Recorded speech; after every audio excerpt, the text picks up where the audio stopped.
안녕하세요. 저는 청각 장애를 가지고 있는 40대 남자입니다. 지금 다시 돌이켜 생각해봐도 너무 가슴이 아픈 기억들입니다.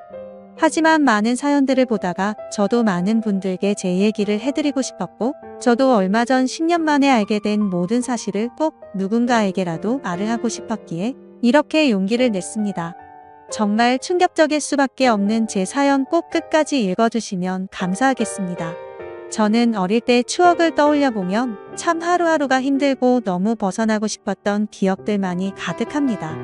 비록 아버지께서는 많은 재산을 갖고 있으셨기에 생활에 있어서 돈이 부족하다거나 그런 건 전혀 없었죠. 하지만 어머니가 제가 어린 나이에 집을 나가면서부터 제 인생은 참으로 쉽지가 않았습니다. 평소와 다를 바 없는 어느 날 제가 초등학교 4학년이 되던 해였습니다. 아버지는 갑자기 저보다 2살이 어린 잘생긴 남자아이를 데리고 오더니 제 친동생이니 인사를 하라고 했습니다. 저는 어릴 때부터 많이 왜소했던 터라 그 아이는 저보다 키도 크고 체격도 훨씬 좋았었죠. 알고 봤더니 제 어머니는 아버지의 불륜 사실을 알고 나서 맞바람을 피시고 집을 나가셨던 겁니다. 별로 저에 대한 사랑도 크지 않으셨던 분이었기에 어머니는 열심히 살아라라는 마지막 한마디를 남기시고는 훌쩍 떠나버리셨죠. 그리고 제 동생의 친어머니는 갑자기 암투병을 겪다가 돌아가시게 되었고, 홀로 남겨진 아이를 내버려 둘 수가 없어서 아버지는 저희 집으로 데리고 오셨던 겁니다.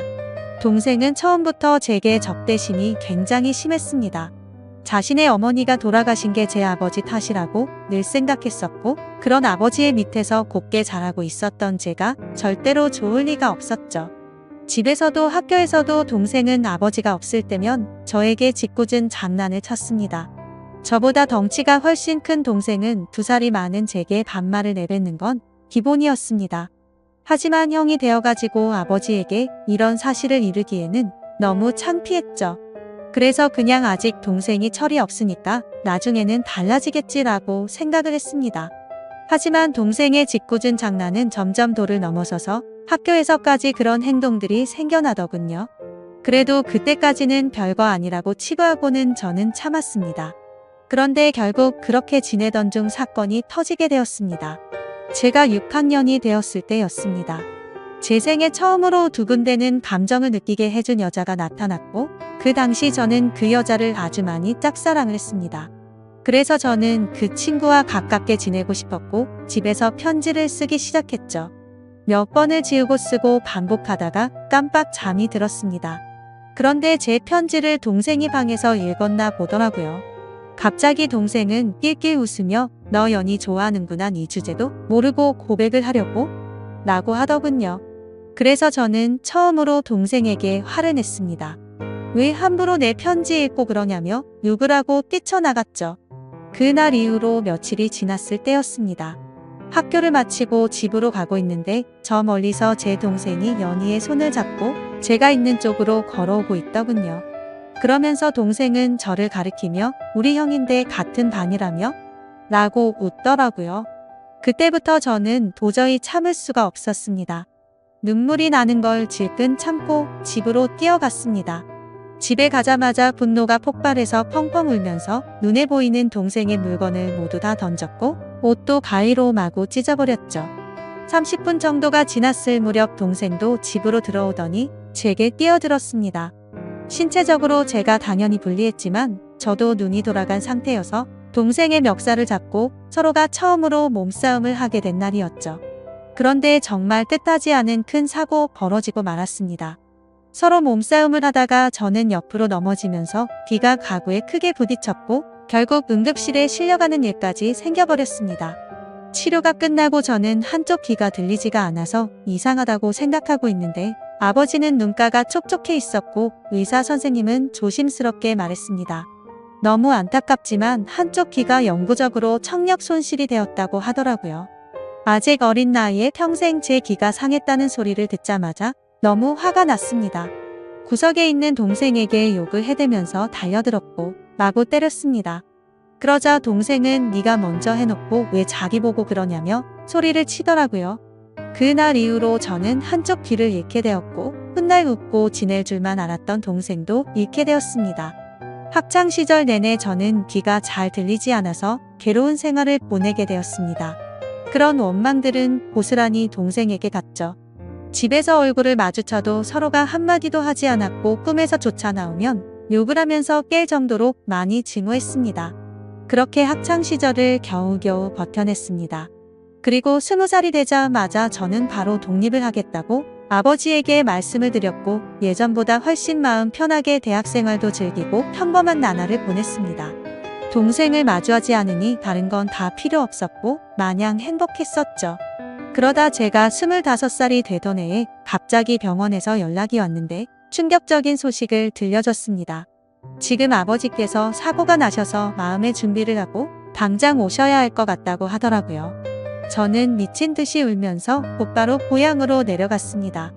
아버지께서는 의식이 없으신 상태셨고 동생은 군대에 가 있었던 상황이라 보이지가 않았습니다. 제발 아버지가 깨어나시길 간절히 바랬지만 결국 제 바람은 이루어지지가 않았죠. 아버님은 그렇게 제 곁을 떠나시게 되었고 제게는 가족이라고는 서류상으로 있는 형식적인 동생만 존재할 뿐 사실상 제 곁에는 아무도 없어지게 되었습니다. 그렇게 장례를 치르고 있는데 변호사분이 찾아와서 제게 유산에 관련한 거 안내해 주더군요. 아버지는 제게 미안한 마음이 크셨는지 본인 재산의 90%를 제게 상속하셨고 10%는 동생에게 남긴다는 내용이었습니다. 그리고 제 의지에 따라서 재산을 더 분배할 수가 있다고 되어 있었죠. 동생도 아버지의 소식을 듣고 휴가를 나왔고 저는 그 모습을 보는데 보자마자 욕이 나왔고 도저히 마주치기가 싫었습니다. 그래서 그냥 내가 있을 테니 너는 그냥 눈에 띄지 말고 들어가라고 말했죠. 울고 있던 동생은 네가 뭔데 이래라 저래라냐며 또 티격태격 하게 됐고 유산은 어차피 너한테 10%밖에 가지 않을 거니까 그렇게 알고 있으라고 말했고 마음 같아서는 1%도 주기 싫다고 역겨우니까 말도 걸지 말라고 하고는 나와버렸습니다. 그런데 원래 성격 같아서는 날 끼었어야 할 얘가 가만히 있더라고요. 아무쪼록 그렇게 아버지를 떠나보내게 되고 나서 저는 다시 서울로 올라가서 생활을 시작하게 됐습니다. 3년이라는 시간이 금방 흘러갔고 전 아내를 만나게 되었습니다. 저는 청각 장애가 있던 터라 평범한 직장을 구하기는 어려웠습니다. 하지만 아버지께서 남겨주신 재산이 있었기에 저축만 해두고 살아도 충분해서 간단한 재테크들만 할 뿐 별다른 일을 하지 않고 지냈었죠. 그런데 어느 날 자주 가던 부동산에서 중개업자분이 저보고 결혼을 해야 할 때 되지 않았냐고 하더니 소개를 시켜준다고 하더라고요. 자신이 아는 분의 딸인데 지금 스튜어디스를 하고 있고 얼굴도 예쁘고 착하다면서 저를 설득했죠. 하지만 저는 여자가 너무 두려웠습니다. 여자들 몇 명이 다가온 적은 있지만 청각장애가 있는 사실을 알고 눈빛이 바뀌는 것도 여러 번 겪었고 저에게 관심이 있다기보다는 제 재산에 관심 있는 여자들이 대부분이었기 때문이었습니다. 그래서 저는 한사코 거절을 하고는 부동산을 나서게 됐죠. 그로부터 며칠 뒤에 저는 은행 업무를 보고 집으로 들어가던 길이었습니다. 근데 저 멀리서 부동산 중개업자분이 어떤 여성분이랑 같이 서 있더군요. 복장을 보니 스튜어디스의 캐리어를 끌고 있었고 저는 저 여자분을 소개시켜 주려고 했었던 건가 했습니다. 가까이 다가가서 인사를 하는데 얼굴을 보자마자 저는 정말 첫눈에 반해버렸습니다. 너무 예쁜 외모에 뭔가 전문적인 복장을 입고 제게 방긋 웃는데 그 모습에 푹 빠진 거죠. 그래서 저는 너무 설레는 마음에 부끄럽게 인사를 하고는 도망치듯 금방 집으로 들어가 버렸고요.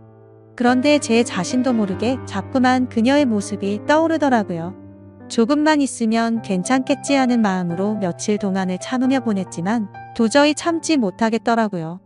저는 곧바로 그 부동산으로 향했고 중개업자분에게 소개를 받겠다고 말을 했습니다.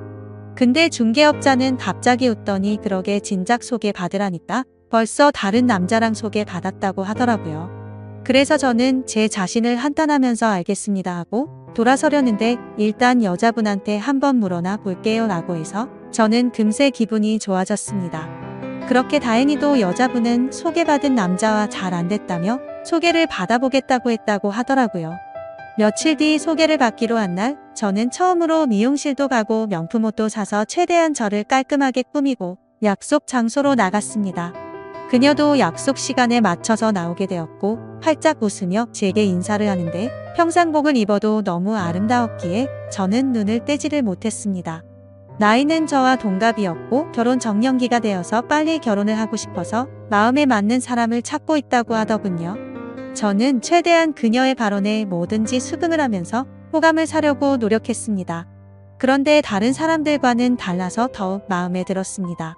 제가 청각 장애가 있다는 사실에도 놀라지 않았고 재산이 이 정도 된다고 해도 그렇구나 하면서 별로 놀라지를 않더라고요.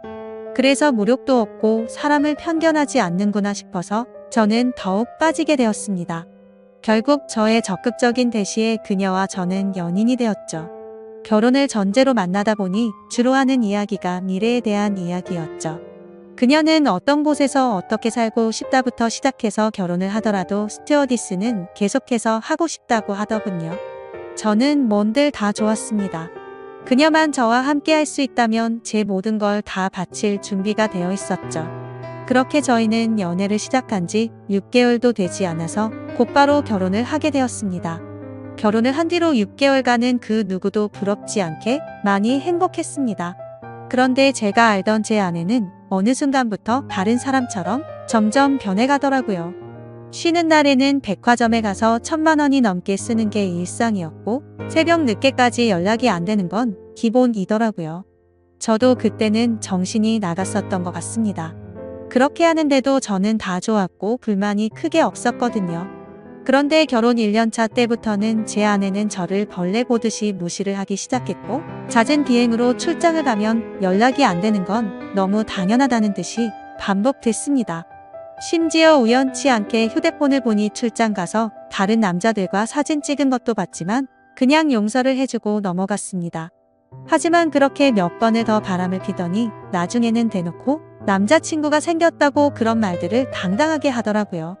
저는 그때 당시에는 아무 말도 하지 못했습니다. 너무나도 사랑했던 탓에 이미 제 사고방식은 정상적인 작동이 불가능했죠. 그냥 그렇게 밖에서 놀고 다녀도 항상 집에는 들어오니까 이런 말도 안 되는 생각을 갖고 살았습니다.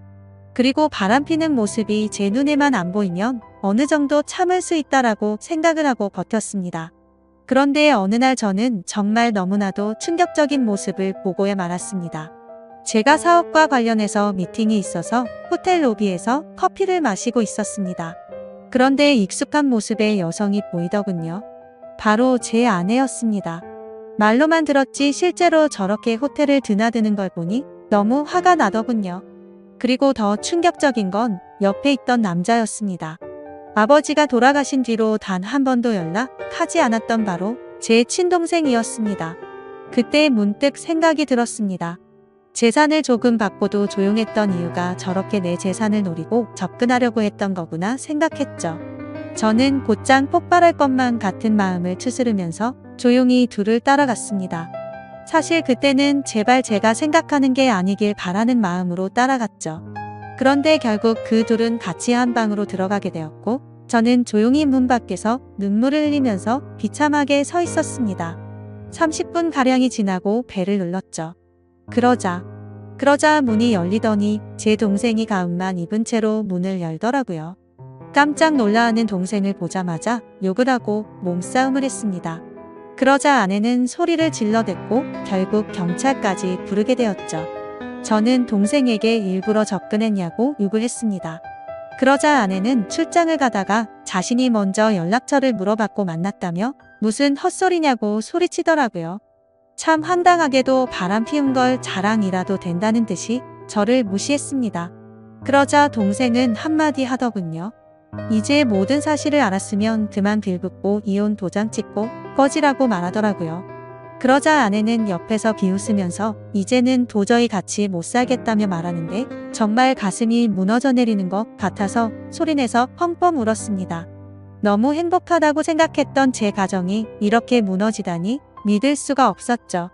그때부터는 저도 도저히 버틸 자신이 없었고 모든 걸 내려놓기로 했습니다. 그렇게 저는 아내와 결혼생활 2년 만에 결국 끝을 맺고 말았고 아내와 동생은 주변 사람들의 눈을 피해서 해외로 이민을 가게 됐죠.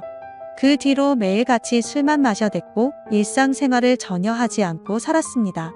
제 인생은 도대체 왜 이런가 싶었고 사람에 대한 배신이 너무 컸기에 앞으로 어떻게 살아갈 것인가만 고민했던 것 같습니다. 그런데 사람은 결국 시간이 모든 걸 해준다고 하네. 2해가 지나갈수록 저도 모르게 웃고 지내고 있더라고요. 그러다가 지금의 제 아내를 만나게 되었습니다. 너무 힘든 시기여서 여자에 대한 적대감이 심했었지만 너무나도 자연스럽게 제 마음속으로 들어오더니 지금은 결혼한 지 6년 차지만 단 한 번도 다툼 없이 행복하게 지내고 있습니다. 전 아내와 달리 사치도 절대 부리지 않고 항상 알뜰하게 저축하고 지내는 그런 천사 같은 여자를 만나게 되었습니다. 그러다가 2달 전쯤 갑자기 10년 만에 전 아내에게서 연락이 왔습니다. 해외 번호라 혹시나 싶었지만 그 혹시나가 맞더라고요. 저는 차갑게 말했습니다. 무슨 염치로 감히 나한테 전화를 다 하냐고 했죠. 예전에 있었던 일은 미안했다며 사과부터 하더군요. 그리고 그 다음으로 한 말은 정말 좀 많이 놀랐습니다. 사실은 동생이 이민을 오고 나서 2년도 채우지 못하고 세상을 떠났다고 하더라고요. 술만 마시면 매일같이 욕하던 동생이 이미 이 세상에 없다고 하니 너무 많이 놀랐습니다. 그래서 말을 더듬으며 물었습니다. 아니 왜 갑자기 멀쩡하던 애가 왜 죽었냐고, 그리고 죽은 지가 8년이 됐는데 그걸 왜 이제 말하냐고 했습니다. 그러자 전 아내는 할 얘기가 많은데 전해줄 것도 있으니까 다음 주에 들어가서 만나서 이야기하자고 하더라고요. 그렇게 일주일이 흐르고 난 뒤 저는 전 아내와 만나게 되었습니다. 물론 제 아내에게는 예전에 있었던 일도 다 말해줬었고 동생의 소식을 말해주면서 만나고 온다고 미리 말했는데 오히려 저를 위로해주면서 조심히 다녀오라고 했죠. 저는 단도직입적으로 물었습니다. 도대체 어떻게 된 건지 말을 해달라고 했습니다. 그러자 전 아내는 갑자기 눈물을 흘리면서 사과부터 하더라고요. 내가 정말 죽어 마땅한 사람인데 너무 미안하다며. 사실은 그때 당시 소개를 시켜줬던 부동산 중개업자와 전 아내는 둘이 만나고 있었던 사이였답니다. 제 재산을 알고 의도적으로 접근을 했었고 그 덕분에 결혼을 하고 나서 제 돈을 흥청망청 쓰면서 몰래 비자금도 많이 빼돌렸다고 하더군요. 그리고서는 말했습니다. 사실 당신 동생을 많이 원망하고 있을 것 같은데 정말 이렇게 계속 살다가는 자신이 미쳐버릴 것 같다면서 용기를 냈다고 하더라고요. 동생과 전 아내는 불륜 사이가 맞았답니다. 물론 그건 전 아내만의 생각이었다고 했죠. 동생은 전 아내와 이민을 가고 나서 곧장 모든 사실을 밝혔답니다. 사실은 암에 걸려서 회복이 불가능한 상태였고 당신을 형 옆에서 떼어내려고 했다고 말했답니다. 그런데 전 아내는 이미 제 동생에게 많이 빠져 있어서 동생이 떠나는 날까지 옆에서 있었다더군요. 그리고는 제게 노트를 건넸습니다. 사실 동생은 절대로 이 비밀을 제게 말하지 말라고 해서 평생 말하지 않으려고 했답니다. 그런데 얼마 전에 한국으로 다시 돌아오려고 짐을 정리하다가 이 노트를 발견했고 내가 이 말을 안 하면 마음에 죄책감이 들어서 절대로 인간으로서 살아갈 자신이 없다면서 주더라고요. 그렇게 전 아내는 미안하다면서 앞으로 잘 지내라고 하고는 자리를 떠났고 저도 차로 돌아가서 침착하고 노트를 펼쳤습니다. 아버지와 저 그리고 동생이 찍은 유일한 사진이 끼어져 있더군요. 일기는 매일같이 쓰지는 않았고 동생의 어머니가 돌아가신 이후로 특별한 날들마다 쓴 것 같았습니다. 제가 청각을 잃은 날 쓴 일기를 보니 동생의 마음을 어느 정도 알 수가 있었습니다. 동생은 저에게 사고를 입힌 뒤로부터 매일같이 죄책감에 시달려 살았던 것 같습니다. 우리 엄마가 떠난 게 형의 잘못이 아닌 거 아는데 내가 왜 그랬을까 자책하면서. 그래서 그날부터는 제게 편한 거라면 뭐든지 해주려고 했더군요. 제가 동생에게 말을 하지 않으니 서로 말을 섞지 않는 게 어린 나이에는 배려라고 생각했고 그날 이후로 자연스럽게 형과는 돌이킬 수 없는 사이가 됐다라는 글이 있더라고요. 그리고 학창시절 제게 놀림을 줬던 친구를 언급하면서 욕을 적었고 결국에 혼쭐을 내줬던 것 같습니다. 어느 날 동생이 얼굴에 멍투성이가 되어서 들어왔던 날이 떠오르면서 얼핏 기억이 났습니다. 아버지가 돌아가신 이후로는 자신이 눈에 띄지 않는 게 형의 행복이라 생각했고 절대로 다시는 나타나지 않으려고 했답니다.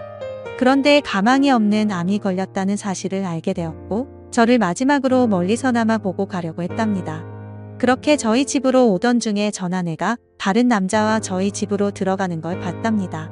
동생은 제 결혼식도 멀리서 지켜봤었기에 아내의 얼굴을 알고 있었죠. 그래서 당장 뛰쳐들어가서 다 부숴버릴까도 생각도 했지만 제 성격을 너무 잘 아는 동생은 침착하게 자세한 내막을 알아봤고 자신이 나서봤자 제가 이혼하지 않을 거란 걸 알았답니다. 그래서 전 아내를 유혹해서 아무도 모르게 이혼을 시키려고 했는데 그날 호텔에서 우연치 않게 현장에서 걸려버리고 말았답니다. 그리고는 동생이 모진 말을 하자 형이 펑펑 우는데 가슴이 찢어지는 것 같아서 그날 밤새도록 굴었다네요. 저는 그 글을 보는 순간 또 다시 미친 듯이 눈물이 났습니다. 동생의 마음을 몰라줬던 게 제 자신에게 너무 원망스러웠고 저를 위해서 자신을 희생하고 떠나간 동생이 너무 많이 보고 싶었습니다. 아마도 지금 제 아내를 제 동생이 보내준 게 아닌가 하는 생각까지 들었어요. 그래서 그날 저는 집으로 들어가서 아내를 보니까 어린 아이가 된 것 마냥 너무 슬퍼서 소리내서 펑펑 울었습니다. 아내도 함께 울면서 앞으로라도 동생이 저 세상에서 행복할 수 있게 기도하자며 저를 위로해주더군요. 저는 형으로서 너무 한심했습니다. 어릴 때 실수로 일어난 그 사고를 유연하게 넘어가지 못해서 모든 짐을 동생에게 떠넘긴 것 같아서 너무 미안했습니다. 제 동생도 그 어린 나이에 엄마를 일찍 떠나보내고 모든 게 삐뚤어져 보이는 상처 많은 어린 아이였을 뿐이었는데 말이죠. 앞으로 저는 제 동생을 평생 그리워하면서 살아갈 것 같습니다. 이 글을 읽는 분들, 제 동생이 저 세상에서 마음 편히 지낼 수 있게 짧게나마 위로해줬으면 하는 바람입니다. 소중한 시간 제 글을 읽어주셔서 모든 분들께 감사드립니다. 항상 행복하세요.